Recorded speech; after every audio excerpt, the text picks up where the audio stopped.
The Septuagint Bible with Apocrypha in English. Genesis chapter 13. And Abram went up out of Egypt, he and his wife, and all that he had, and Lot with him, into the wilderness.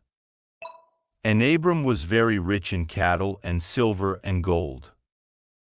And he went to the place whence he came, into the wilderness as far as Bethel, as far as the place where his tent was before, between Bethel and Agai, to the place of the altar, which he built there at first, and Abram there called on the name of the Lord. And Lot who went out with Abram had sheep and oxen and tents. And the land was not large enough for them to live together, because their possessions were great, and the land was not large enough for them to live together. And there was a strife between the herdmen of Abram's cattle and the herdmen of Lot's cattle. And the Canaanites and the Perizzites then inhabited the land. And Abram said to Lot, Let there not be a strife between me and thee, and between my herdmen and thy herdmen, for we are brethren. Lot, is not the whole land before thee? Separate thyself from me. If thou goest to the left, I will go to the right, and if thou goest to the right, I will go to the left.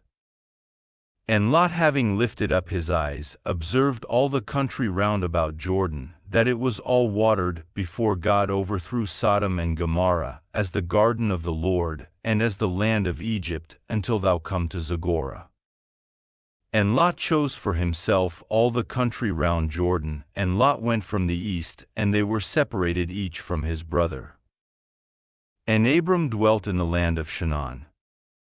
And Lot dwelt in a city of the neighboring people, and pitched his tent in Sodom. But the men of Sodom were evil and exceedingly sinful before God.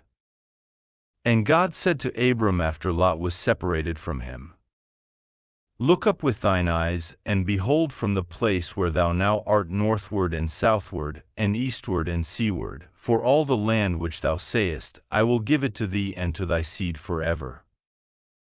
And I will make thy seed like the dust of the earth. If any one is able to number the dust of the earth, then shall thy seed be numbered. Arise and traverse the land, both in the length of it and in the breadth, for to thee will I give it, and to thy seed forever.